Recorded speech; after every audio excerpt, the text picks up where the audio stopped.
sorry. Hi, I'm Bones. Hi. How you guys doing? We're good. Can you hear yourself all right? Yes. All right. Welcome back to The Right Vibes. Tales from Tuleburg Press on K.W.D.C. 93.5 Stockton, brought to you by the Fierce Mustang Media Group. I'm your host, BonesInTheBooth, and I'm thrilled to bring you another episode. This is episode 3 with Heather Rule. I know last week we did say we were going to have Orlando Zeps in the on the third episode, but school break, kids, scheduling conflict, and kind of forgot about that. So we rescheduled him. He'll be on episode 4. But today we have another great creative artist here, Heather Rule, who is what is it that you do? Actor, writer, poet? The running gag with that is, what don't I do? Currently now I have my book of poetries that was picked up by Tuleburg Press, but I was originally published by them through my children's plays that I do, through Red Phoenix Rising, which is out of Little Manila Rising. And every year we tend to do a Lunar New Year play. First, we had started off with Chinese New Year's, which is near and dear to me because I am half Chinese, Cajun, and Creole. Oh, okay. And so my best friend's is Creole. Hey, keys on. Luckily enough, I moved here to Stockton back in 92. Originally from where? I am a Navy brat. I am originally from nowhere. Okay. Sorry, I had to. Yeah. I realized that my camera was slightly out of focus, so okay. I wanted to take that time to try to fix it. Yeah. No, I'm your classic Navy-issued daughter. Born in Virginia, lived in Hawaii, Washington, Alaska, and then we decided to defrost here in the Valley back in 92. I have another good friend of mine who was in the Navy and lived in Virginia for a while. Oh, yeah. Yeah. And lucky for me, it was my mother that was actually that served. So I had a really strong Asian female figure in my life. And what was really kind of crazy for me was in high school, the band debunked. So much for the trumpet career. I also blew my knee out, so I wasn't able to join in the family tradition of doing military. So much for the Marine Corps. And my friend, Andy Dasty, told me to join her in theater. And I happened upon my theater teacher was my fourth cousin from my mom's side. So that was Val Acoba. And she started me in on theater. And though I have left Stockton and come back on several occasions, I've always been able to come back to her and work in youth theater. Oh, and nice. Now I'm part of the collective artists that work in Red Phoenix Rising. I've been directing, writing plays, and working with kids all these years. Awesome. Yeah, and my first book is actually the publication of four of the plays that I actually developed with them. It's the Great Chinese New Year's Race and others children's plays. We actually have a lesson plan that goes with that. Originally, I had gotten this published back in 2018, and with Tuleburg Press. We were off and running, and then, of course, COVID hit, and so everything went online, but we were still trying to get it into the schools and get it where we could help with integrating and trying to expose culture to all the different kids and stuff. But then we've also always done a Lunar New Year play at the Festival of Trees, which is out in Mickey Grove, with the San Joaquin Historical Museum. At least I think that's what it's called. So many names to remember. And then we also work at a Little Manila Rising. Let's see here.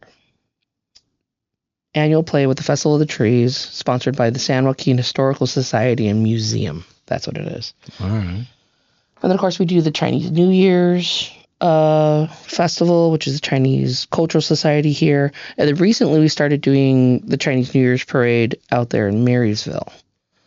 So I'm pretty much known in town for that, for doing children's plays and working with Valacoba on different melodramas and things like that. And it turned out this summer, I was reading my emails, go figure for once, and I came across Tuleburg Press was doing a Chappie book competition with the Stockton Arts Commission.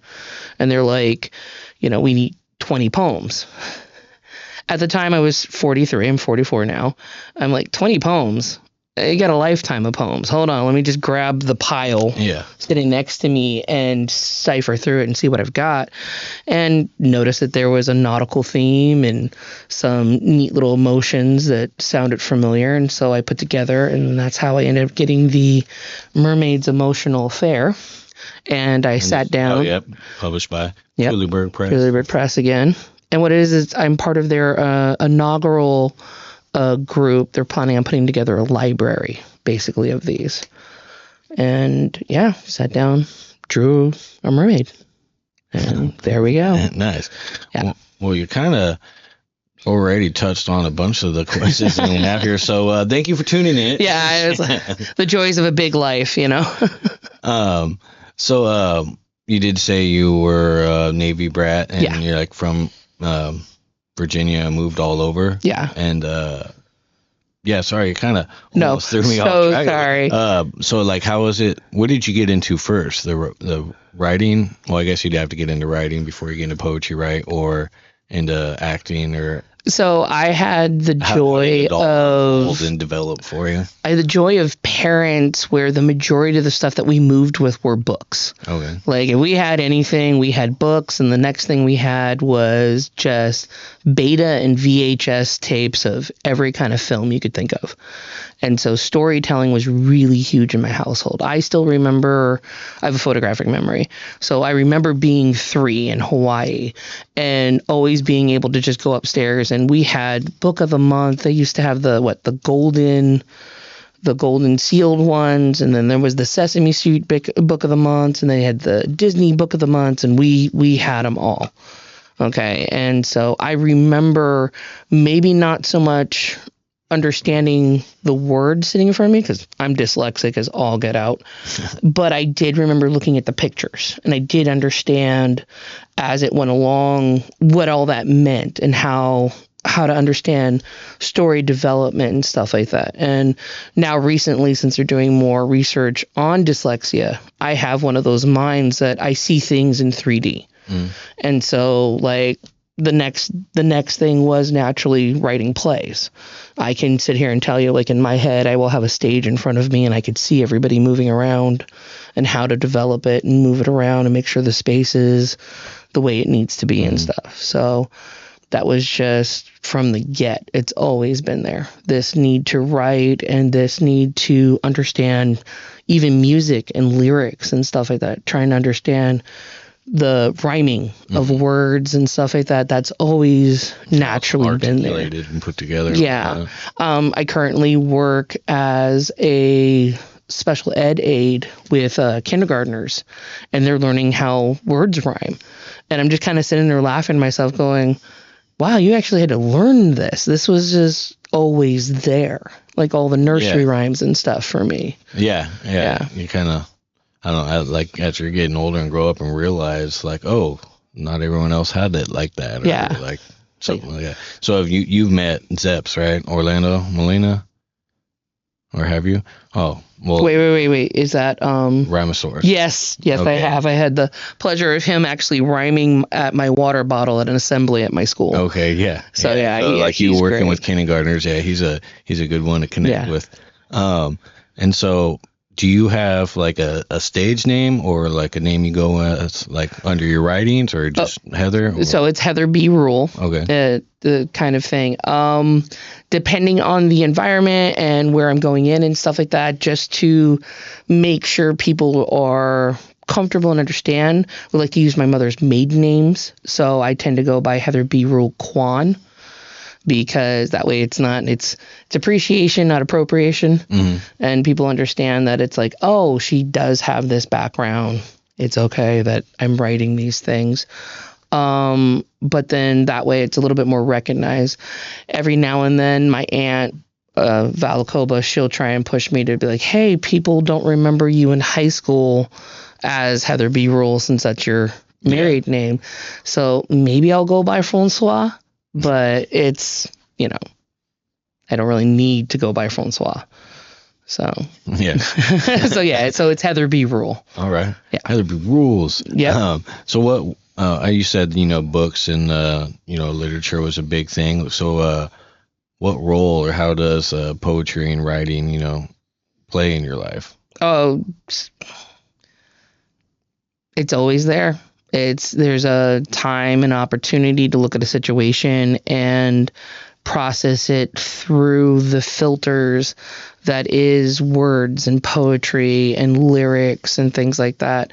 I mean, I think we can all relate to that constant joke in your head where you can turn everything into either a movie line or it's a song in your head, and you're sitting here and something happens and it plays back to you and you're like, oh, that reminds me of this part or this situation, which is good because as an artist, if someone could think of your piece in a time when they need it, and it gives them comfort or it shows them the way out of the situation, especially if it's negative, that's good. It's I'm the kind of guy I can, depending on what mood I'm in, I know what direction I want to listen to as far as music or who I want to listen to. Yeah, and I'm the same way with movies. Recent events had me sitting here going, holy cow, okay, we're doing this. How do I really feel about this? And I was able to tap into one of my favorite artists in the world is the Coen brothers. I went right into the Big Lebowski. No, nice. And I'm just like, you know what? The dude abides, and I'm here for it. It's a level of Taoism that I'm just gonna go, you know what? I'm just gonna roll with it. Yeah. I'm gonna love what I love. I'm gonna enjoy what I enjoy, and I'm just gonna try and keep it as simple as possible. And I'm just gonna abide. Yeah, I get that. Yeah. I keep saying my best friend. I got a lot of good friends, but yeah, another one of them he was big on Big Lebowski. I watched that with him. I think he went as the dude for Halloween last year, the year before. Yeah. And so, can you tell us how, so when you're doing plays and directing and doing all that, is it all based on your poetry, or how does one influence the other? Or so the plays have definitely been based on folklore. So the majority of the children's plays that I've done. Mm-hmm. So it's the idea of exposing kids to more folklore other than Grimm's, other than European, all this other stuff, and going and exploring Asia across the board. So I, of course, started in China because I wanted to start in my backyard kind of thing. But to take it and twist it, to manipulate it in a way where the kids today can hear and see themselves, I love using their slang. I love giving them a little bit of attitude because they have their little attitude. If you put a kid in a situation, they're going to just call it out and be like, what is this? Kids are ruthless. Yeah, kids are ruthless. And really want to know how you look during the day. Ask a kid. If you, real quick side story on that one, I had a row of 5-year-olds my first day at work this year inform me I buy the cheap shoes. And I'm not surprised. They all had Nikes on. So I was okay with that. I'm pretty sure my whole outfit costs less than their shoes. But I'm secure. But back to what you're saying. So I would take the folklore and I wanted to apply it to a more modern outlook and things. So, for instance, in the Great Chinese New Year's Race and other children's plays, I have a water goddess play in here. And the traditional water goddess play is some guy goes out to a river and he finds some fairy goddess floating around and he touches her and now they have to get married. Just because he touched her. Yeah, just because he touched her. And I just took that whole thing. And you touched the last, she's yours. Yeah, exactly. And so I sat there and I looked at it and I went, you know what? We're going to take this and we are going to just flip it around. I actually have them do a philosophy battle. Okay. Yeah. And so there's. What age is this? This is what? I've had kindergartners do this. Oh, wow. All the way up through high schoolers. And so just to sit here and give it a little bit more to it, it's the idea of, okay, so you don't just get a wish just because you touched me and now we got to get married. It's, okay, you got to battle me for this wish kind of thing. And so they go through this whole where they're quoting different Chinese philosophers and ideas and explaining things. And in the end, the guy gets to be not just brute force, but he gets to be intelligent. And so he outsmarted her kind of thing. And the girl, on the other hand, the fairy goddess, she's running around with like blades and stuff and are ready to cut people's heads off. And it's like, no, he outsmarted you. Now you got to give him a wish. And then that ensues in that. And that's the thing. There's a lot of stories that are based on the folklore from China, but to put that twist in there and make it where it's not as violent, not about just everybody getting married all the time, and try and put in more to the story that'll challenge them to think. Yeah, why don't you look up The Art of War? Mm-hmm. Google it, see what it's like, that kind of stuff. So that's what the process of the playwriting has been like. Take a story, see if I could put a twist on it, change it up. I've actually had the pleasure of doing that with the Filipino culture. I did that last year where they got one dragon and it was the year of the dragon. So we went for it and we did that play. And then this year I was approached by members of the Vietnamese community to do my filtering, figure it out, do the research, all this other stuff. And I came out the other end with these great stories, great folklore. The heartbreaking part is to realize because of conflicts, because of the wars and stuff like that, a lot of the libraries got burned down. Mm-hmm. So what I could find on the internet is what somebody got verbally and was able to put on there, and to just sit there and confirm with people of the community, hey, is this real? Is this real? Is this real? And I came up with the making of a water buffalo, which is huge because that's their animal. Mm-hmm. That's their national animal and stuff. So that's our play this year for Festival of the Trees. As for poetry, like I said, that shows up in learning to process emotions, learning to use words, especially since being a dyslexic person, being told that it wasn't for you. It's like, oh, so you don't get it. Just because I write my B's backwards isn't the end of the world. It doesn't mean I don't know what's going on. Yeah, look at corn. They have their R backwards. Right? It's just a letter, guys. But to sit here and process and understand sonnets and understand rhythms and understand to build a theme and work through it and try and get people to understand what you're saying. It's not the same as spelling. Mm-hmm. Everybody thinks that goes hand in hand. It's like, nah, it doesn't. And then maybe sometimes it just doesn't have to rhyme. What do you know? Oh, yeah, definitely. Yeah, maybe it's just expressing the feelings and stuff. And that's another one of those things I've always had. I've always had like little ways of doing that. I was writing haikus before I even knew what they were. Okay. That was a lot of fun. It was like, oh, I know how to do that, I think I never got into it because I was told that I had to do it. Yeah. Always the torture. Like you got to sit down, you got to light the 5 lines, or what is it, 5? It's 5 syllables, 7 syllables, 5. Yeah. And then you get into the ones where there's another series of them where you have to do another 7 underneath twice. And it's like, well, now I don't want to do that. Yeah.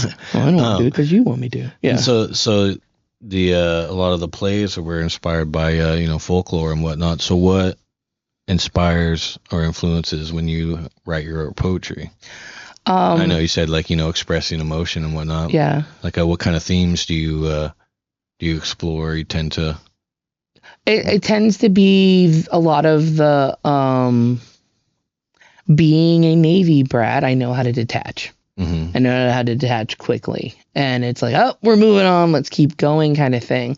Yeah, that's crazy to me. Like, I've had the friends that I've mentioned, even though I haven't really said their names, but majority of my friends I've had for at least 17, 20 years.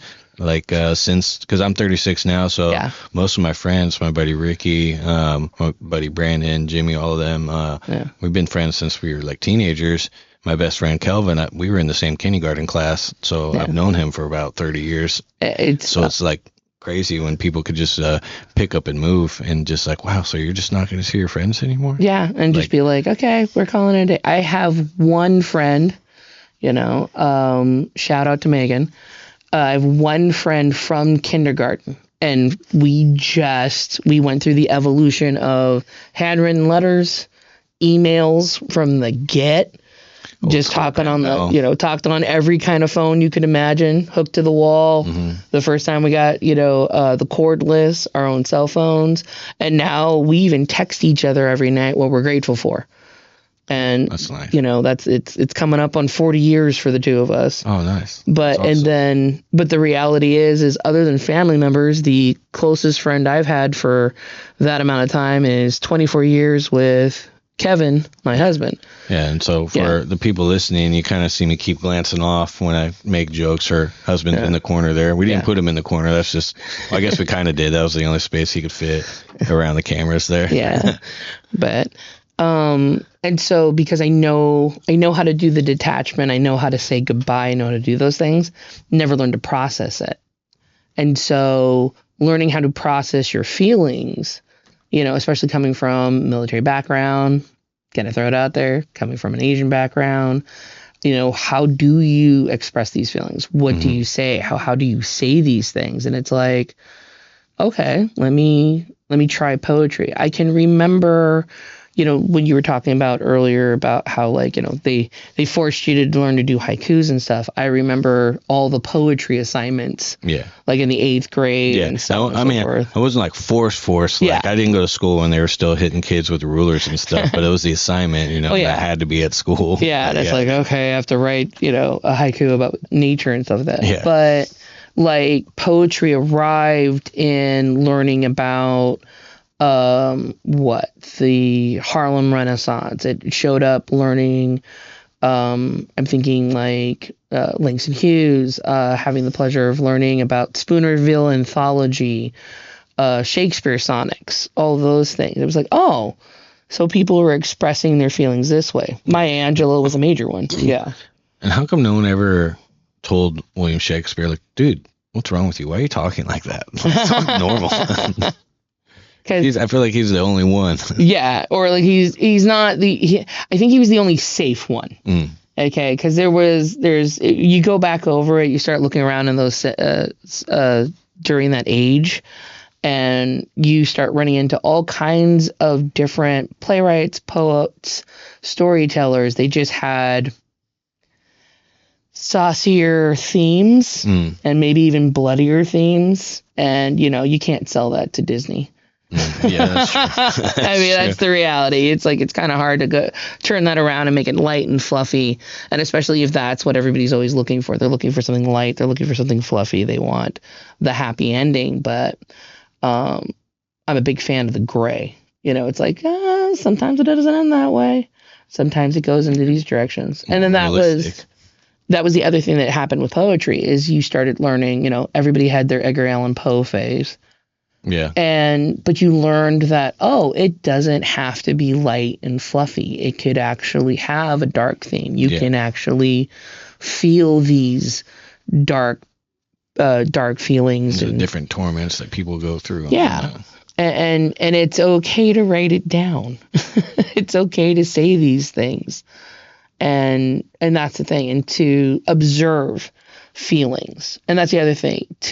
Once you start realizing that you can observe your feelings and other people's feelings, I work in behavior. I work with SPED kids. I used to work with people with mental and physical disabilities. And that's the thing. Part of the job was to sit here and watch someone and go, okay, I'm going to ask you generally, how are you feeling?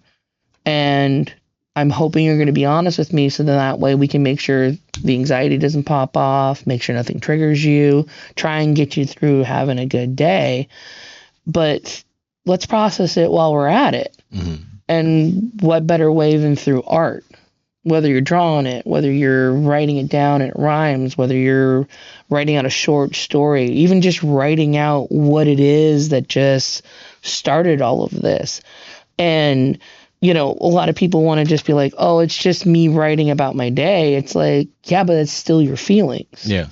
And to express it, to say it, to actually put it out there and let other people experience it, it lets them know you're okay too. It's the classic, I got a Band-Aid here with a scar underneath it, you want to see? And those of us who go, yeah, you know, it's because we have like experiences. We understand, oh, that must have hurt, you know. We want to check it out. We want to relate to it in some way or another. Exactly. And that's the beauty of poetry and storytelling and so on and so forth, is if you can do that, then you draw everybody in and they go, oh, I've experienced that. And so can you tell us a bit about your creative process and how you approach creating new works? Do you have like any specific rituals or habits? I have, so with the plays and stuff like that, I've lucked out. I started getting into doing plays and stuff, and so far since 2015, I went for a Spike Lee approach and said, I'm going to do a play a year. Okay. I'm going to do one play a year, and so I have found myself in situations where it's like, oh, we need a play. I'm on it. And, you know, not that I'm a procrastinator, it does have that chunk of time of research. And then, yeah, I eventually just have to sit down and grind it out. And so there tends to be maybe a month out from when it's due. I will definitely sit there and grind it out. So then that means 2 months prior to that, I'm doing the research and I'm getting an idea and a grasp of what it is that I'm trying to put out this year. So that's what happened with the Vietnamese play this year for making a water buffalo. It was like, okay, let me dive in, see about all the different folklore, see if something speaks to me. It definitely has to be, it arrives. Mm-hmm. You know, I think a lot of what the creative process is letting things show up. Sometimes you can force it. Sometimes you can, you know, get down and just be like, okay, I'm just going to just put whatever is here and then we'll just make something. Yeah. We'll make it buff it out and shine. And sometimes you can do that. Other times it's, you kind of have to make sure you know where the gold is, then dig for a bit.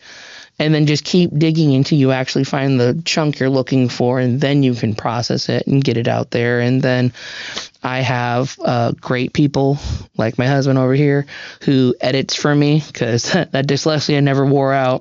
And it's like, is that the word I'm looking for? Please check that out. And so a lot of it is I have to sit down. If I can just get the time, make the space, and put the headsets on, play some music, and just grind it out, I can actually get the plays done. I can get the poetry up and out. That's what ended up happening with the Mermaids Emotional Affair. It was, okay, let me just grab this pile of poems, and then it just became putting it into the computer and then shuffling it around. Okay, wait, I want a beginning, a middle, and an end. And then here's the peak, and then here's this, and now this poem fits better here, and this poem fits better there, and now you've got story, peak, and drop, the end. You know, and then it was able to be able to see the wave and the way it all flowed together. Mm-hmm. And that's how that happened. So yeah, I'm the type where I have how to that happens. Yeah, that's how that happens. But allowing it to have a space, and I even call it, I'll say it's downloading, because sometimes I'll have like story ideas that just show up because I had a dream.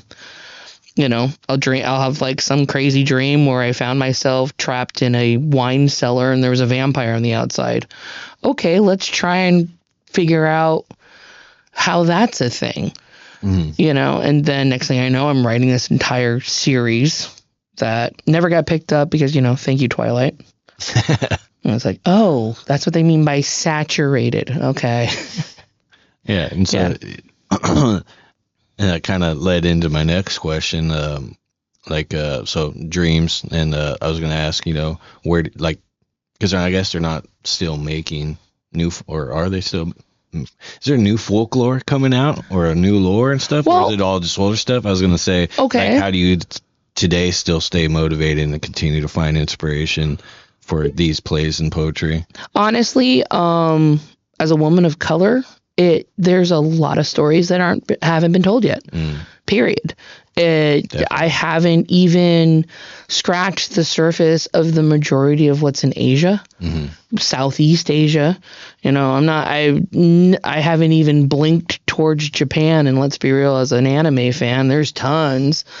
I've been approached by a lot of Central, South American, that kind of folklore has been floating around. And who's going to come and write all that? Yeah. My mom's side's from Nicaragua. Oh, hey. Yeah. My girlfriend's Korean. There you go. Yeah, so it's like I've been, learning more about cultures. But like growing up, I just looked like my dad's side's white. My last name's French. Like growing up, I, just looked like a white kid growing up. And didn't until later, kind of becoming my old adult, really kind of starting to be more interested in representing, taking ownership of that, and realizing what it took for you to arrive where you are. Yeah, like kind of thing. I was white enough to get away with what I say I knew, and not white enough to get away with what I say I knew. Yeah, and then I haven't even touched the Cajun Creole side. That's a whole other thing where it's like, oh, I'll leave that for later. I'll get to it eventually, kind of thing.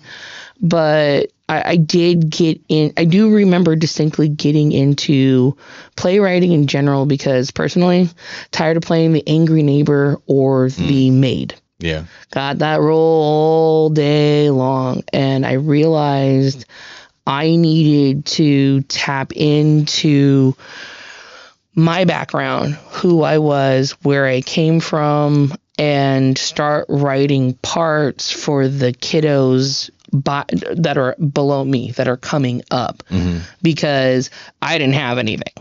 We did King and I got the chance to be part of the cast and all that other stuff. But like when I said, and I think about it, what other Asian parts were there? And so, what other mixed Asian parts are there? We're missing those too.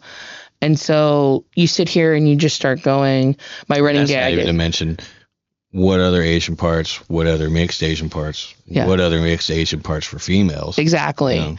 And where I'm not playing a prostitute, there's the other part.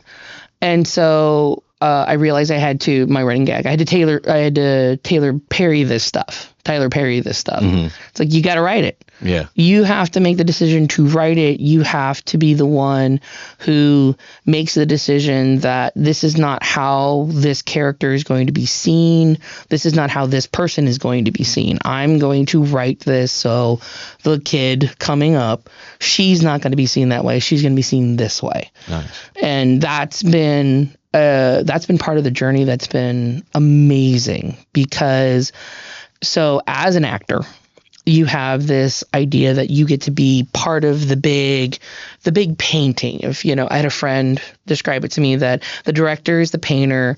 As an actor, you're one of the colors, and then they're using you to make this painting and all this other stuff. And you want to try and be one of the brighter colors or one of the more standout colors kind of things. And I'm like, okay, I get that. But as I have learned being not just the actor, not just the director, but to also be the writer, you are all of it. You are every joke that is being cracked on stage. You are every emotional moment that you've shared with the audience and then they get it kind of thing. I don't have to be the central female main character doing the actual lines on the stage. I am already the stage. And I gave that opportunity to everyone, not just the audience, the kid, the lighting guy. Everyone gets to have that. And that takes art to a whole other level when you know that you are the whole ship and not just the captain. Yeah.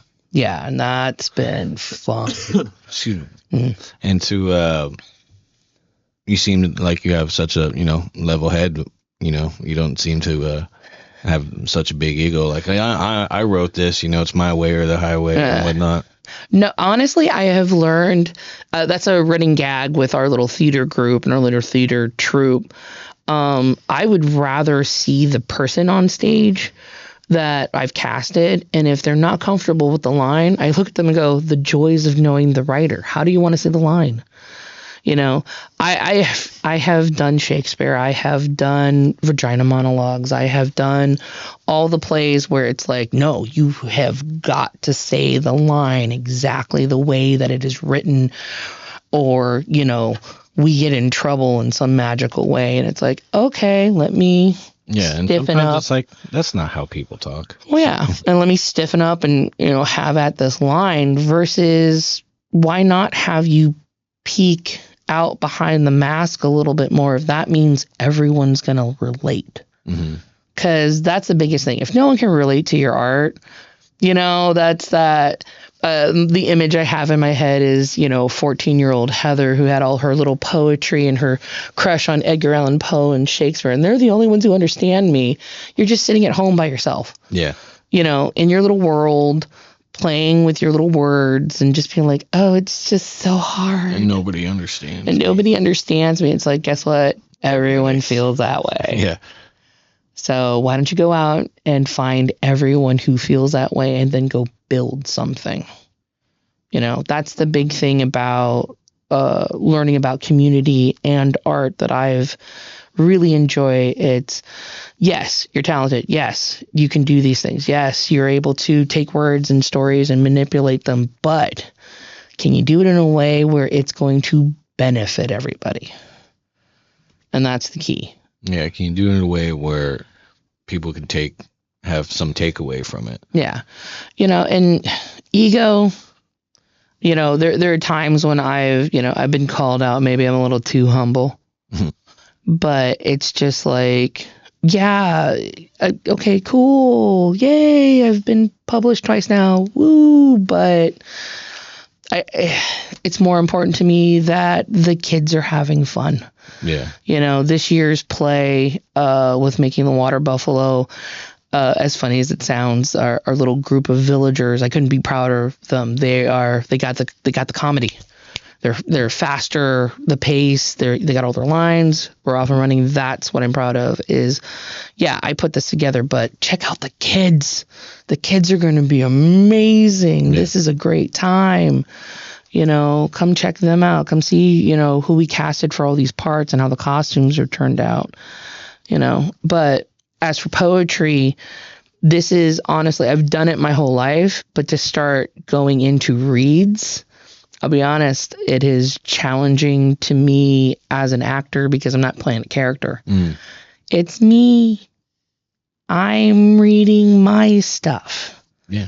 Like, didn't Jim Carrey say one time, it's just like, you're even you yourself off screen, like it's just a character or whatever. Yeah. Like Jim Carrey's great. Yeah, but he's just like, when you're like feeling depressed, I can't remember who the interview was with or what it was about.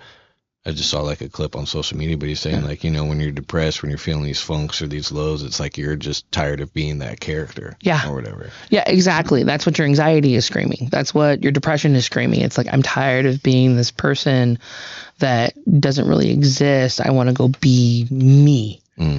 And the poetry has definitely given me an opportunity to sit there and go, okay, well, this is a part of me. This is a person that does exist. There is this person who is seeking, like, how do you even put it? Seeking those opportunities to flirt, seeking those opportunities to find,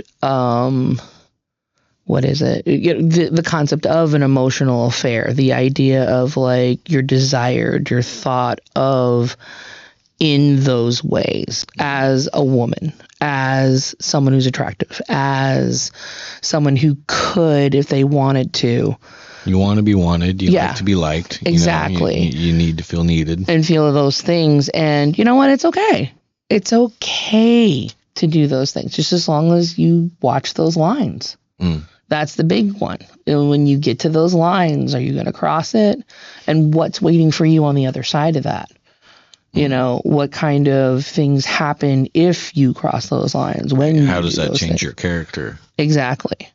And I also play into the idea of someone who's older. I'm not 22 and like the world's all bubbly and cute and cotton candy. Like, I'm well into my 40s now, and I'm sitting here going, yeah, it's cute that you're flirting, but what are you really trying to do? What kind of attention are you looking for? Yeah. Why are you trying to talk to me this way? I'm married. Like, what are we doing here? Yeah. What's your play? Yeah. What are you playing at? What do you want from me, kind of thing? And it's like, and then also playing to the idea that someone like me, knowing what I know, been where I've been, it's like, dude, I'm a mermaid. I'll drown you. Yeah. I'll drown you with your sand. And it's like, okay, but if you want to, we'll see. And that's part of the themes of a mermaid's emotional affair. It's just, okay, so what happens? And so that was neat. And what was kind of cool about that was I'd have to say most of these poems, if they're anywhere between 10 to maybe even just a couple months old, and just be able to take them all and put them together into this and be able to tell that story, that was really cool. Because like, oh, that is seeing in how me. It came together. Yeah, that is in me. Okay. Little exploration. There we go. Nice. I like that. And so how do you differentiate between what you want to write as a poem, or, okay, this is going to be a play, or this is going to be a role that I want to do? I see, and that's neat because like right now I'm in the middle of, I have a friend, Peter Hackett. He's in the band scenes here and around Stockton, and we've always been joking that we should write a musical. And so, of all things, a musical about anger management. And so we've ignited that, and I find myself trying to dig around in poetry, but then also try and see if that would actually work in a play form. And, he's got to write all the music. I got no clue in the world. And when it comes to poetry versus plays tend to have more dialogue.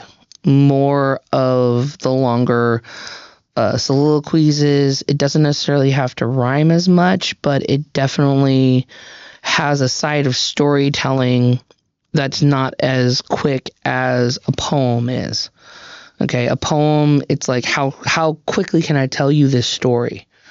Yeah, like what's the most impact I can get with the fewer words possible. With fewer words possible. And plays tend to be, how do I tell you this using dialogue and movement? It's not like with short stories or even novels where it's like I have to describe the room to you and, try and see if there's a theme waiting for you with the fact that they're sitting in a green room. I don't know. That's the thing. The written words and things like that, they tend to have like bigger themes in them. Excuse me. Oh, no. We got to stay hydrated. Oh, yeah. But that's the thing. It's like I could sit here and describe to you the room and tell you, everyone's sitting around drinking teas and crumpet and stuff versus a play where it's already sitting there waiting for you. Now let's focus on what this person is saying and how this person is saying this and how they banter back and forth and whether or not it flows or they go against each other. And what does this person mean when they say that? Unlike with poetry, for me, poetry, you're making the statement. You're actually saying it loud. That's that detachment thing where it's like, oh, yeah, no, I'll be fine. I'm fine. No, poetry is, no, I'm not fine. Here's the truth. I'm not going to dance around it. I'm going to sit here and tell you the truth. And the truth is this, definitive statement. Yeah, exactly. But I'm going to do it in a very kind of cool way. I'm going to say it in a way where hopefully it sticks. Because that's the other thing about poetry. Growing up with it and reading it and, they're still Maya Angelou. They're still poems that haunt me. You know, she says there's a lot of things. I even have like several that are memorized, and I've just always had it. I've even got like a, excuse me. And that's the thing. It's like, can you write something that like punches home and sticks to a person? They sit there and they go, this reminds me of this moment or this, you know, part of a poem that I realize I really relate to that. And that relates to this feeling right here and now. And yeah. Something that people can like really, really resonate with. Yeah. And sit there and go, yeah, I know what that's like. And so what challenges have you faced, you know, writing these plays and these poems, this book here? Basically just trying to find a place, as funny as it sounds, for plays and stuff like that, it's finding space. Finding a space to perform them in, finding an opportunity to put them on. Currently in April, knocking on wood and hoping for the best, I'm developing an immersive theater play. Oh, nice. And I basically have a friend who has a really cool house by the Miracle Mile that I got inspired, that I have this play about two siblings. It's called Streetlights. I have two siblings who are reconnecting towards the end of one of their lives. And the idea of performing that in a house that looks much like all the houses we all lived in. It's like someone's grandma's house, but then actually do the scenes and have it where it's a small, intimate audience and have them in the space and then move them around the house and things like that. I'm looking forward to the challenge of that. But yeah, it's trying to find a theater with chairs and lighting and get the sound guy and all this other stuff. That's really challenging, especially funding wise. And where is there space? Mm-hmm. And is it handicap accessible? Is there parking? All this other stuff. Those are always big challenges. So I'm proud to say I'm part of Guerrilla Theater.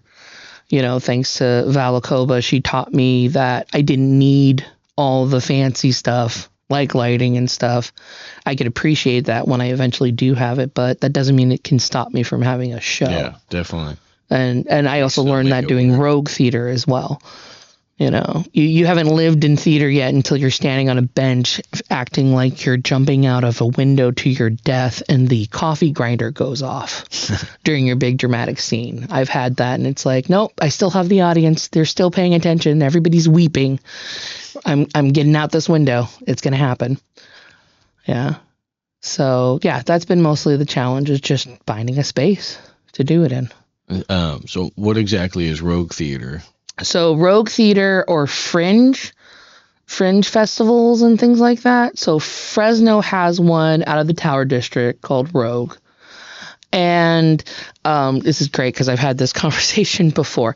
So imagine if all the little shop owners, perhaps on the Miracle Mile, got together and decided that for like 2 weeks at a certain time at night, they close up shop and they basically each have their own individual stage.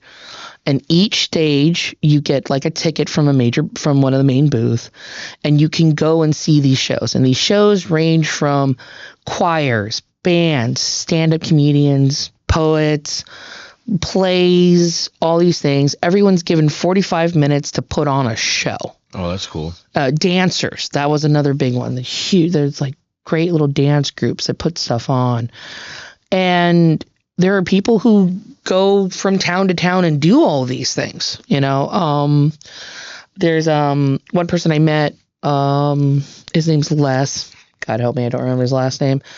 He's all throughout LA. He comes up and down the coast. He's over in Europe doing his stuff and come back again. And it's just, you're performing in a coffee shop and doing your thing. That's cool. Yeah, it's really cool when you can get into them and stuff. And so it would just be like a bunch of these different places, like within, next door or walking distance. You just walk from one to the other. Exactly. So think about it. So let's say you've got your, you have a ticket where you're going to go see a stand-up comedian Wednesday. Thursday, you bought a ticket to go see someone do their dance troupe. Friday night, you signed up to go see. Days too. They're all on different days. Okay. And then think about it. They're all at a different shops too. So you'd see one at Ibiza, and then you'd see another one, as funny as it sounds, probably outside the Baskin Robbins. Maybe there's one that's in the yoga shop up the way. And that's still also bringing attraction and traffic through these different businesses. Exactly. So they get exposure. Okay. The spaces get used at the, during the time when they're not normally open anyways. And think of it as like pop-up theater. Yeah. Yeah. But it's just organized. That's really cool. Yeah, it is. It almost kind of reminds me of, not necessarily in the same exact way, but have you heard, I'm from Modesto, so I drive here from Modesto. Have you heard of the Porch Fest? No, I haven't had the chance to. So Porch Fest is a thing usually in the summer, and all these different houses around different neighborhoods like downtown and whatnot open up their front yard and have bands play a set. So it's like all day you can just cruise around these neighborhoods. Different houses have different bands or different artists, playing the set. And and it's free, and the whole town, like most of the town knows about it. And on that day, you can't really drive around certain areas because it's just flooded with people, walking from one house to the next, skateboarding, riding bikes, doing all that. It's great. See, and I'm like, who set up the lemonade stand? That would be the next smart thing to do with that. That's brilliant. Yeah, it's great. It's a good time because you kind of, and it's all pretty much local bands and whatnot, and you kind of come across some cool stuff. See, and that's the thing. And then creates community. Everybody gets outside. Gotcha. Yeah, and then people are, buzzing about it for the next week or so or however long. That's cool. So, I mean, that's kind of like what I related that to. So that would be cool. If it was all on, like the same day, you could watch this show, and then catch the next one that probably starts, in 15 minutes or whatever. Exactly. And then you just, and then you buy so many shows for so much, and you get a pass, and it's a whole thing. Is this an annual thing, or do they still do that? Fresno does it. I know there's one in San Francisco. Oh, just not here in Stockton? Yeah, we don't have one here, and I have no idea how to start one. I was just going to say, what were you saying earlier about you have to be the one to start it? You have to be the one to start it, and the problem is when it comes to me, I have so much I need to write. I have so much I need to write, so much I need to get down, so much I need to personally make time. So I'm not just giving it all to the day job, but also not just giving it all to the groups that I'm with, but make sure I'm also included in that and making sure I'm getting that done. And doing something like a fringe festival, there's got to be somebody who's passionate. There's got to be someone who's like, I can do that. I can do that. And it's like, go for it. Yeah. Let me know when. I will gladly buy the time. I will. That's the other thing. As an artist, you put in so much money and you buy so many shows that you're willing to go and do, and then it all comes back around, kind of thing. Yeah, that's something about doing theater or movies and whatnot. It's like you're investing a lot of time and money in hopes that you're gonna get at least some of it back. Oh yeah, well, and then that's the beauty in the game. That's also the part that nobody really talks to you about. You sit here and you make this idea that it's like, oh, I'm going to be a writer. I'm going to be an artist. I'm going to be a poet. I'm going to be these things. And I remember reading an article about what kind of I'm like, are we allowed to cuss? Well, I mean, I go through. That's why I have this notebook. I kind of go through and know when to go and fix it. Do a little beep and stuff like that. But essentially, what's a better way to say it? What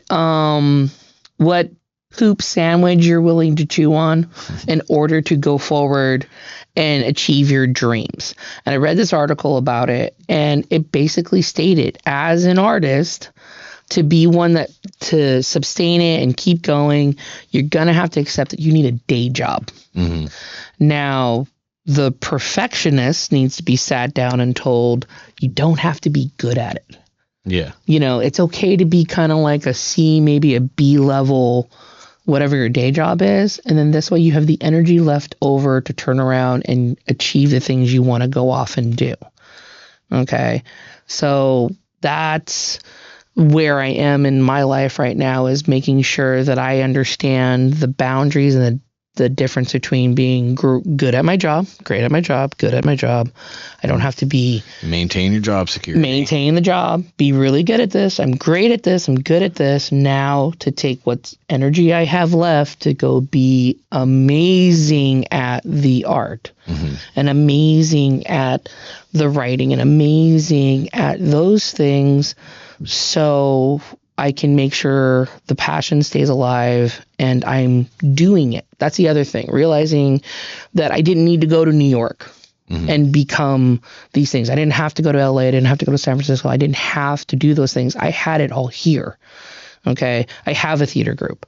I have amazing actors that are within fingertips, and I can call them up and be like, hey, let's work on these things. Let's try this stuff. What do you guys think about doing a play out of a friend's house? Woohoo, they're down. You know, and there's no difference between what I'm doing and what Lin-Manuel Miranda's doing in New York. He's just doing it in New York. I'm doing it in Stockton. And that attitude has definitely served me well. It's like, there's no difference. I'm doing it.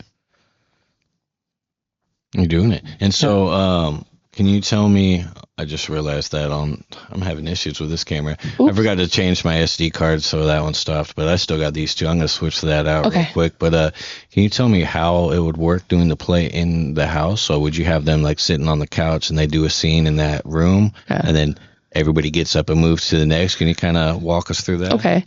So essentially the play that I wrote called Streetlights, I did first start off doing it as a stage play. Then I rewrote it thinking that a friend and I would be doing it as a film, and then I ended up rewriting it again into an immersive play. Now, the concept of doing an immersive play, I thought, how cool would it be is, so the first scene, we're going to open up, and literally the crowd is going to be greeted by a like stage manager / guide who's going to check them in, make sure they all have what they need, and explain to them what it is as an immersive theater that they're going to need to do. Yeah, don't jump in and chime into the dialogue. You're just here to observe. You're like a fly on the wall. But then be very specific. Follow the guide. Follow the guide. Go with them. And then... I'm sure there will probably be some... type of heckler or someone wanting to, and then give specific directions to the guides. Hey, then take that person aside and just try to remind them the rules and try not to, break the audience kind of thing, or break the actors kind of thing. And then to what essentially would be is the first two characters will pull up in their car and park and get out and proceed to start the scene. And then the next set of actors are going to pull up in their cars, and they're going to have the scene where all the actors meet up, and you're in the front yard of the house is what the vision is. And you get to see that, and then you're going to follow the main characters into the house. And what my vision is, we're going to go in and you're going to find out the brother, who is terminally ill, has been living in a pigsty. So everyone's going to walk in, the house is going to be thrashed. Shock factor. Right. Shock factor. You're going to be like, great, am I supposed to hang out in here kind of thing? And it's like having the anti-character make the declaration, this is not how you're going to live. This is not how our family is. You don't get to be this way. Your sister's moving in to take care of you. The rest of the family's showing up tomorrow, and we're going to clean this place up. And they have to accept that that's now their fate, and so does the audience. So now the audience follows the sister back out to the car that pulled up. They're going to help her unpack her car. And so how funny would that be? You're standing there and you're now part of this production. You're now part of this production. She's sitting there handing off boxes, and the stage manager slash guide is explaining to you, oh, okay, it's been like 2 days. She's now moved out of her grandparents' house. She's now moving in here with her sibling. Meanwhile, inside the house, the magic is happening. The stage crew is cleaning up, getting rid of all the pizza boxes, spraying Pine Sol, wiping down the place. So then that way the magic will happen where we go through and you come back into the house and now it's clean. Nice. The next scene. Yeah, the next scene. And then start doing that where like you leave the house, you come back in and time has changed over. I even wrote it in a way where there's certain parties that happen when it's intermission. Mm-hmm. So intermission shows up, it's a birthday party. Guess what? Everybody gets a piece of cake. Everyone is going to get part of the charcuterie and maybe some wine. And we're going to have a 20-minute break where you're part of the party. That's awesome. Right? I really like that idea. Right? And it's just, hey, if you could just go along with this, you get to literally be a part of it. You get to be a fly on the wall kind of thing. Has this been done before? It has. There's a couple. I've never. That's really cool. Okay, so there's a couple that have been long running. There is one. I want to say there's a Macbeth one that's been going on for a couple years now.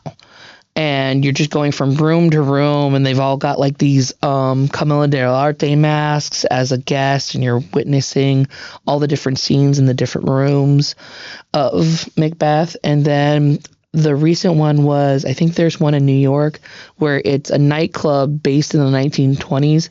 It's The Great Gatsby. So you're there, you're partying up, you're having a good time, and then everything stops, and you're witnessing a scene from The Great Gatsby, and then the next scene and all this other stuff. So that's another. That's really cool. Yeah, right. And then, technically, if you get into it, they've got all those cheesy ones. Like, I don't know if you've ever been to Vegas. They have the ones where you get invited to a wedding, and you get to watch, like. Some random people get wet. Yeah, people get into arguments, and the wedding's all weird and stuff like that. So it's always been there. It's just the way it's been delivered kind of stuff. That's awesome. I really like that idea. And like, as I'm picturing it in my head and the way you would have your crew, everyone's focused over here and the crew's setting up set for the next scene and whatnot. Yeah. Like, I follow these different behind the scenes pages on Instagram and whatnot. Yeah. And like being able to see like what because they'll have it like split screen or whatever, and you can see what the scene is from the camera point of view.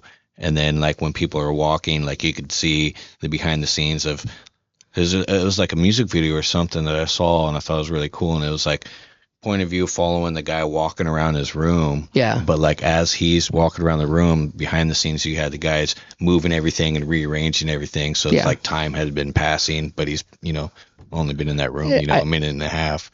I saw something like that where they were showing the quick changes. Mm-hmm. Like, if you've ever been part of like a major production, a person who's had 2 or 3 parts and you've got to do a quick change.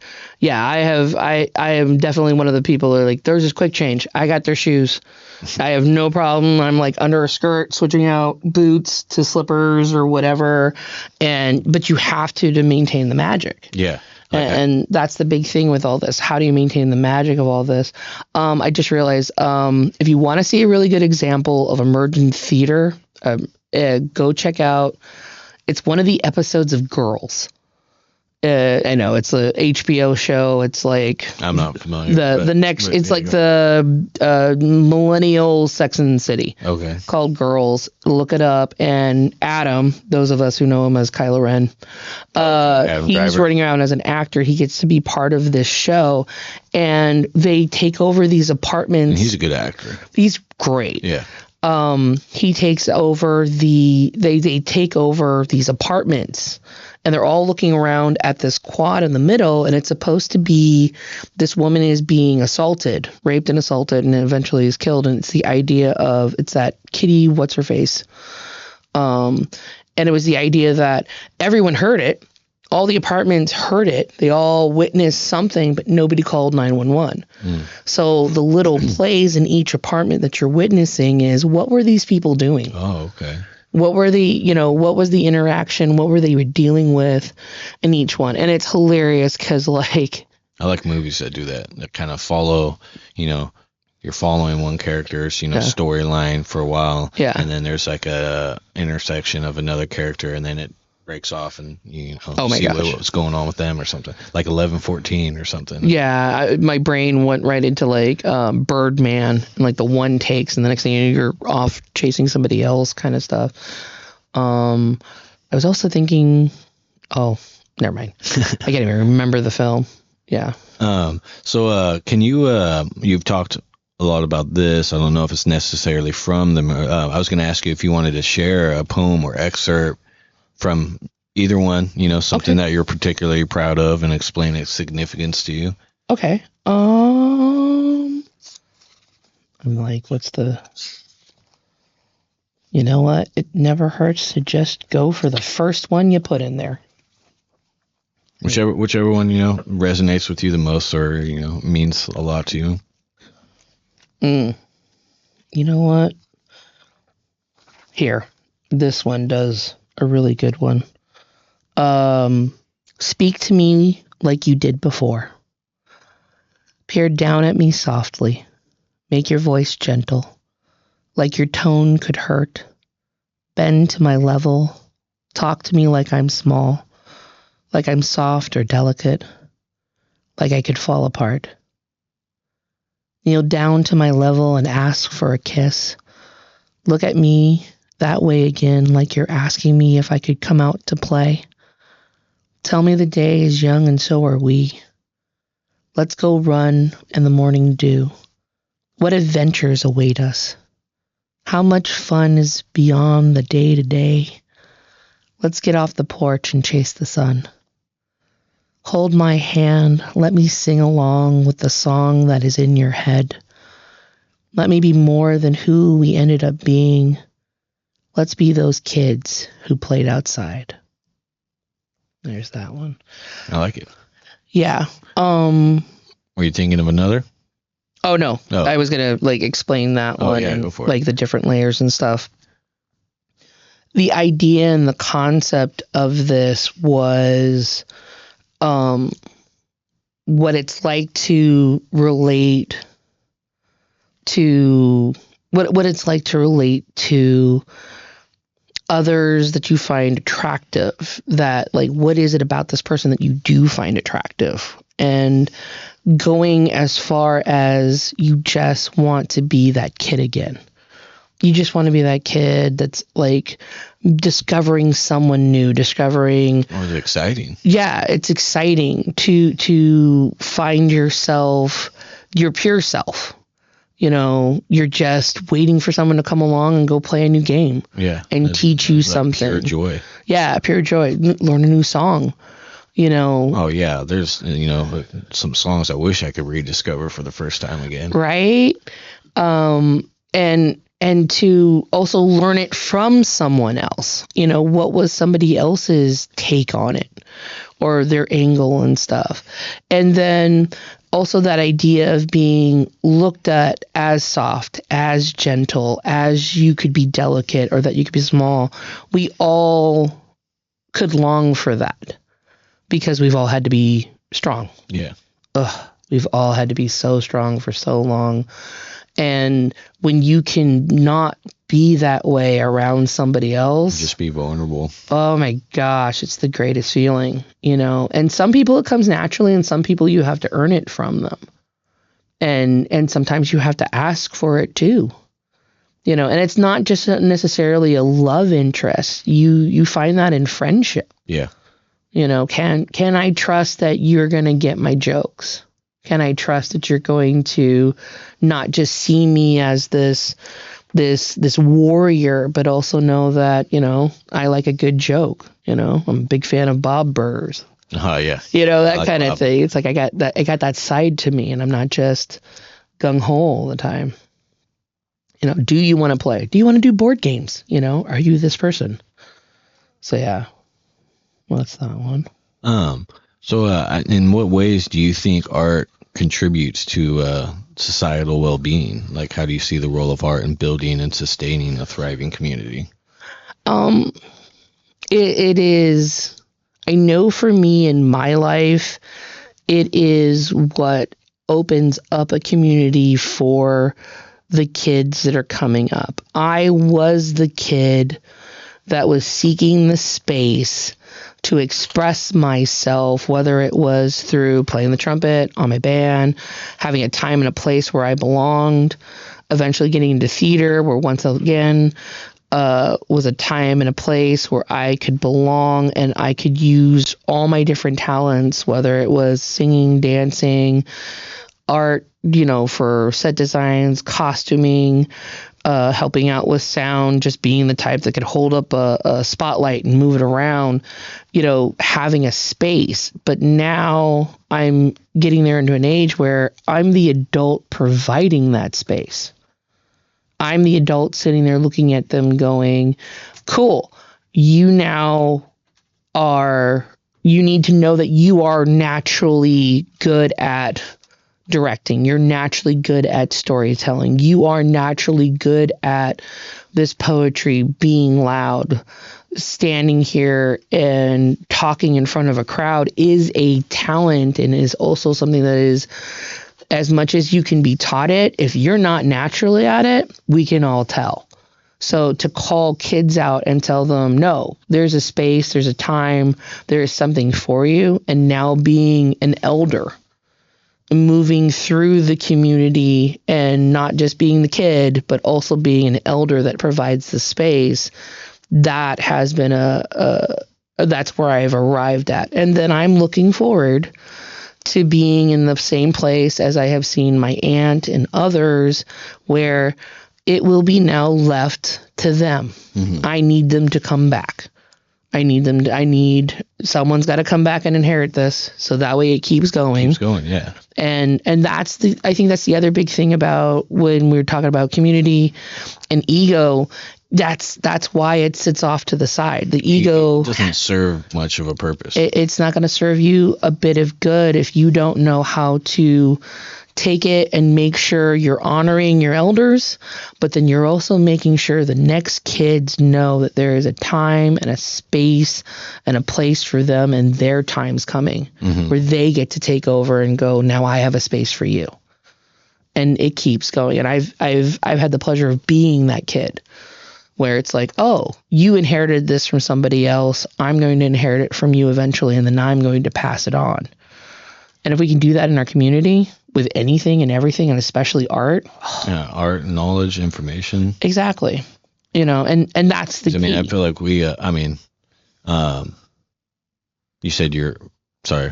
No worries. You don't ask a lady that. I'm 36 and I'm 44. And I know, yeah. I learned, a bit later in life that what was in our history books wasn't necessarily exactly so it's like we need to have this information and knowledge, passed down. Otherwise, stuff like that will happen. And just have this misconstrued image, possibly of what, the reality is or was. Well, and then also sitting here and learning to embrace the ugly. Embrace the fact that, yes, this happened. It happened in our community. Not everyone's been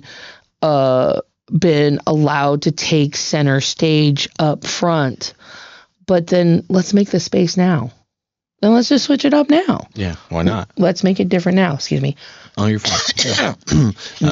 So like going from that, it leads me to how did you come to know about Tuleburg Press and the right place? How did you get involved and meet Paula and all the people there? So it's so very Stockton and very we are a big little town. We are a big little town. Everybody knows somebody. Everybody knows my dear Aunt Val Acoba. And so there I am. It was some random street fair they were having on the Miracle Mile. I'm across the street from Worrell's. I'm selling bun beanies of all things. I'm also a master crocheter on top of all this. Bun beanies? Bun beanies. It's got a hole in it so you pull your bun through. I was thinking like a Cinnabon or something. No. Right. And so down the block there was Paula Shield, and she was starting up Tuleburg Press. My Aunt Val looks at me and says, you need to go tell her about all these plays you've written and see about putting them together as a book and see if she'll sell them or she'll publish it. Okay, sure. And then, I have tried to get published before. I was, the Beautiful Vampires Chronicles. Yeah. I've actually gone through the evolution of trying to get published where you used to have to send a printed hard copy in a manila envelope to New York, to LA, to San Francisco. Now everything's digitized. So I've got my rejection notices. I've got all those things. So I was like, sure, let me go check it out. I believe in local. Let's go for it. And so I remember standing there looking at Paula, and she's got her little fold-out table, and she's talking to me, and I told her what I do. I take Chinese folklore and I flip it around and I make it where modern kids in America can relate to it, and we still run home the stories and the philosophy. She goes, cool, you put 4 of them together and I'll figure it out and I'll sell it. Nice. So, I sat down, racked it all out, put it together. October is normally when they do the admissions. I sent it in via email and got told that they'll publish it. And I was like, cool. Yeah.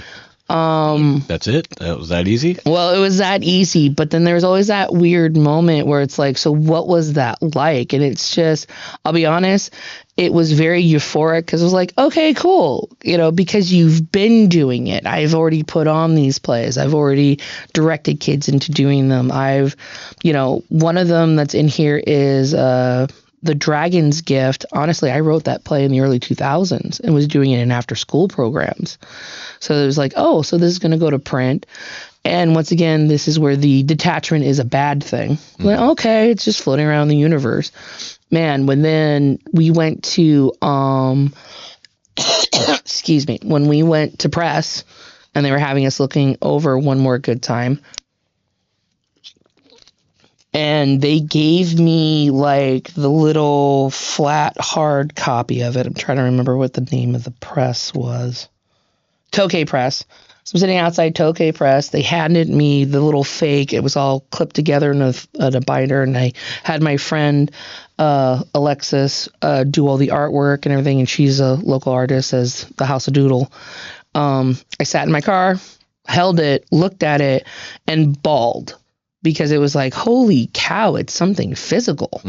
As much as we're getting digital and as much as it's good to have tangible. Yeah, to actually sit there and feel the weight of something, to sit here and actually hold it in your hand and, feel the paper and stuff. There's nothing like it, guys. And that's the thing. It's such an odd concept when you're first approached and be like, oh yeah, well, we'll publish your book. And you're like, cool. But once you get it in your hand, and it's a physical thing, that's when it's like, holy cow, I can do this. I did do this. This is great. It's like validating. Yeah. And it's what you got to do. Yeah. There's a different... This is me. This is, product of me. Yeah. There's a different validation when you have an audience applauding to you. There's a different validation when they laugh at your joke. It's a different validation when they cry or feel the emotion you want them to for the scenes or the poem or what have you, songs and all that other stuff. And yeah, it's a different validation when it's like, I did this. I made this happen. That's awesome. And I know you mentioned earlier a little bit ago that you do these plays and you direct kids and whatnot. Is that your main, or is there other ways that you connect with the community through your work?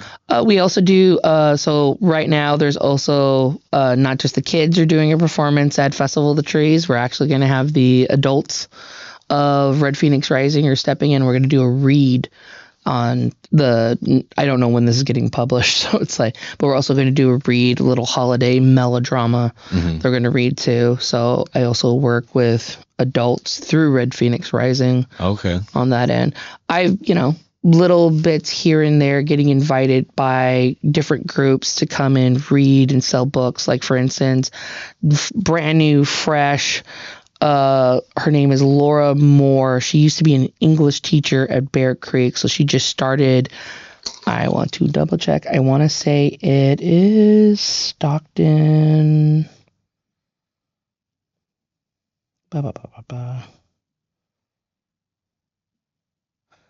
Read Local Stockton at the Well is what we did. But yeah, Laura Moore is starting Read Local Stockton is the name of the group that she's starting up. And so we're doing that. We're also going to be at like the holiday market doing those things. So that's like a more brand new recent group that got started. And other than publishing your book here, in what ways, in other ways, has Tuleburg Press in the right place and Paula like help nurture and help your career as an artist? Well, I've supported your artistic endeavors. Well, I've been inspired by they have I've been meaning to go. I want to go. They have different, they're called zines. So they're little booklets. I made one for The Mermaid's Emotional Affair for all the poems that didn't get it and some of the artwork that didn't make it into the book. I saw them doing that. That's one of those workshops. They have a lot of really cool workshops that it's on my list of things I'd like to go do when I get an opportunity. But actually, they have helped out in some of my day jobs because I've worked with people with mental and physical disabilities, taking a group to the right place and having them do making paper. That was a fantastic experience, especially with the young group of people that we had taken with us. A lot of them were neurodivergent, and seeing them actually get in there and try something brand new and be able to use their hands and sew and build journals was something really cool. And right now I'm working at an elementary school, and I've been sending them stuff from the right place in Tuleburg Press, being like, hey, they do field trips. They can either come here, you can go there. And the opportunity for kids to witness how paper is made and how to bind and sew together books. Again, something attainable, something that you do with your hands other than just holding an iPad all day. Yeah, definitely. It's really cool to see people experience. And, I'm hoping that's an opportunity for the kids that I work with get to go do. That's awesome. Yep. Yeah, I mean, the whole tablet generation is definitely going to have some I feel some negative repercussions down the line. Kids need to be more immersed in doing activities and whatnot. Yeah. I get to an extent because I like video games. I know the mental stimulation of it, but you still need to experience all these different aspects of life. Oh yeah, and yeah, that's a whole. Don't even get me started. I was going to say, I was I got on a book. I had to finally get a book, and so they could explain to me the difference between being a dirt pile kid, and versus an iPad kid. And it was oh, that's why I'm having a hard time connecting. Yeah, I was outside until the streetlights came on. You hear Dad yelling down the street or wherever. You didn't even come inside to get a drink. You hit the hose outside. Well, that's the thing. It's military bases are just Mayberries in different places. It's you're just outside. Where's the fishing hole? That was us. So what impact do you hope to have on, your readers and viewers? Anybody, consuming your artwork in one way or another? The big thing is just to be able to hopefully get people to see things from a different point of view. Also allowing other, the major one, allowing other young women of color to be able to see themselves in something other than the stereotypical something that they can really relate to. Yeah, something they can relate to. The permission slip signing. You too can do this. It's not just a certain group of people from a certain type of background who had the money, the education, all of those things. No, you can just pick up a pen and write. Your voice is just as important. Just because you didn't study, at some major college or study, Ernest Hemingway or, got into the deep dives of Emily Dickinson's and all this other stuff doesn't mean you can't write poetry. Say it in your voice. Mm-hmm. There's an entire group of people who want to hear what you have to say. That's the big one. A lot of people think, oh, nobody wants to hear what I have to say. Yes, they do. People want to hear.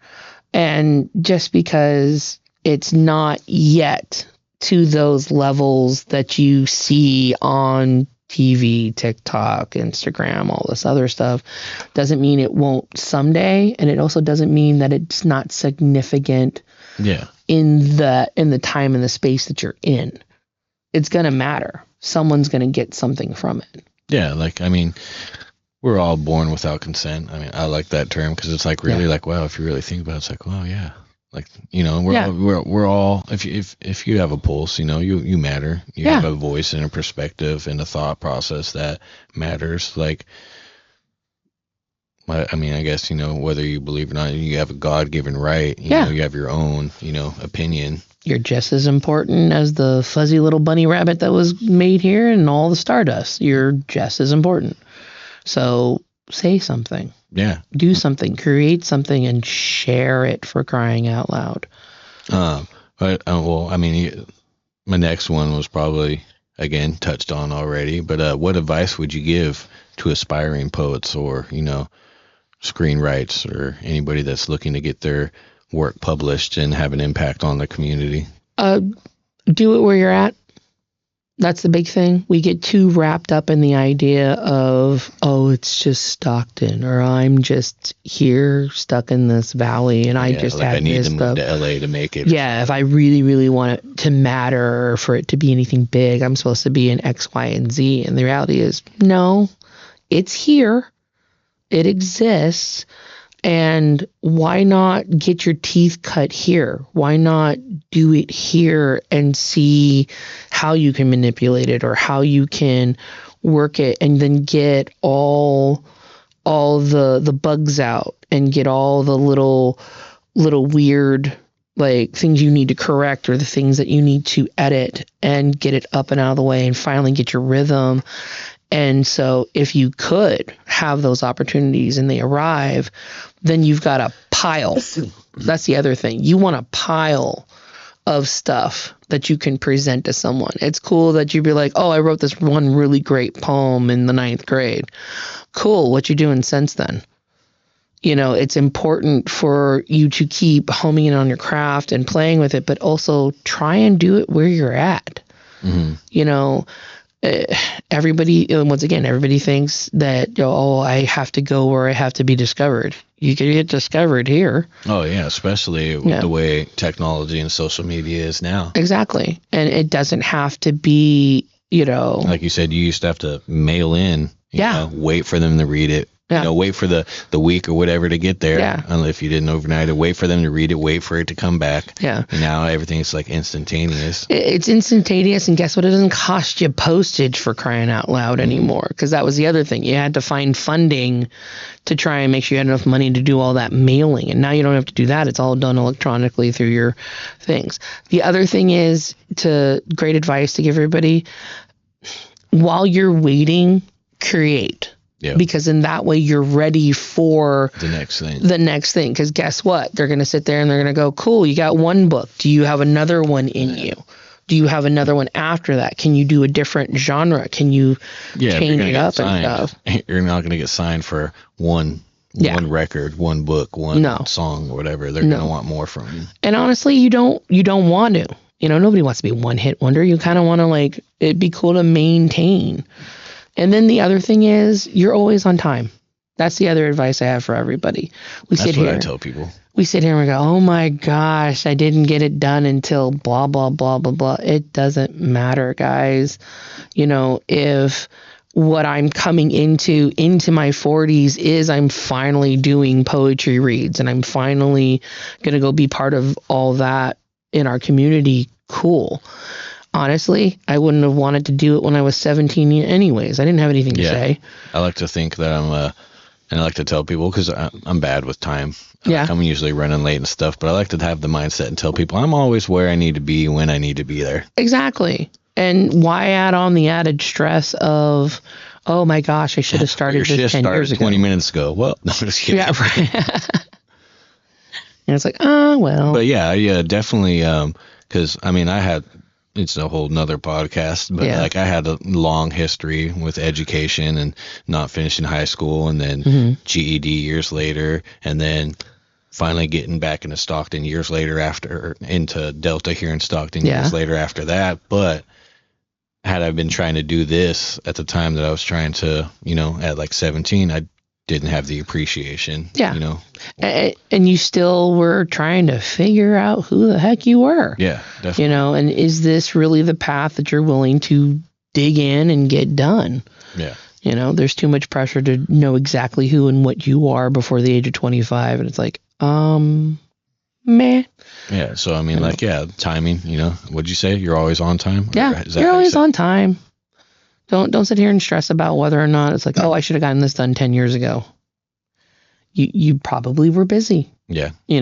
Trying to gather up the stories that you wanted to put into this. And now is a good time. And guess what? Maybe you are the voice for this age and this time and for who you represent. And that's cool. Yeah. It's and I think that's the other thing that's really cool about technology and art always go hand in hand. You learn about that if you get a chance, Art and Fear is the book.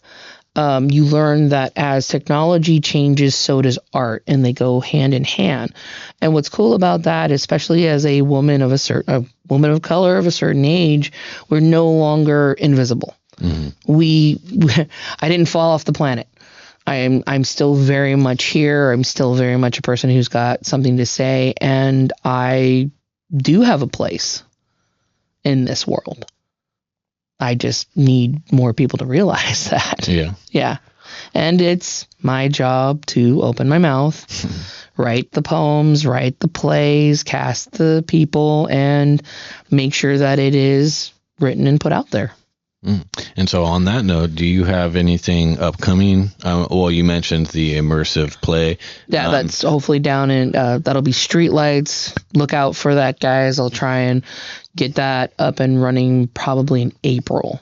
I have to get through Lunar New Year's is the big one. I got to make sure the kiddos are off and set. So with Red Phoenix Rising out of Little Manila, if you guys could keep an eye on that. Once again, I don't know when this is getting published, but if you have a chance to go see Festival of the Trees, the kiddos are doing Water Buffalo on Saturday, and the adults are going to be doing our melodrama on Sunday. And then after that, we take a little bit of a holiday break, and then in the spring, we start doing Chinese New Year's Festival, and then hopefully we'll be out at Marysville for that as well. So, yeah. Awesome. And so what I like to do here at the end, kind of taking it from other podcasts that I like, is I'll have you look at this camera here. That's your camera. And if you go ahead and leave our listeners or viewers, whether you're listening to it on the radio or watching it on YouTube, leave us with one word or phrase.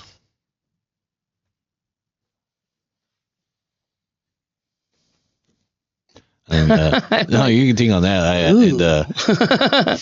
Usually, like at some point during the podcast, I pick up on something that someone has been saying, like with Jay Scribe, the Journeyman, the first one, which we had to reshoot. He kept saying practical, so I was like, the word of the day is practical. And then, with Melchior, it was something else, but yeah, I picked up on something earlier.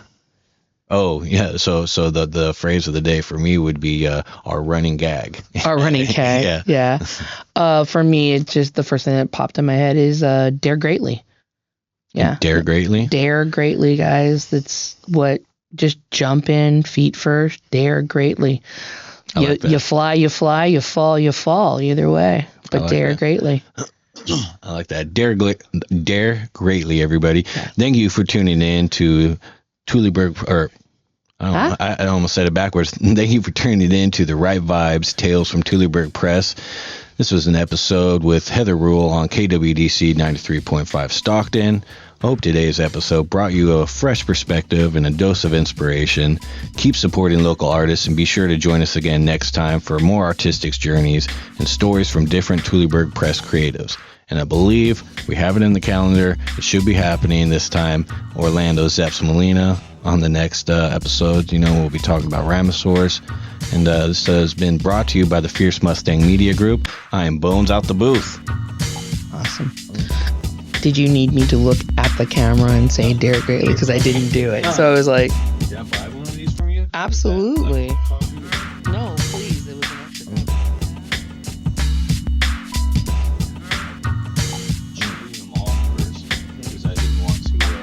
you have a pen? I do. I figured it would have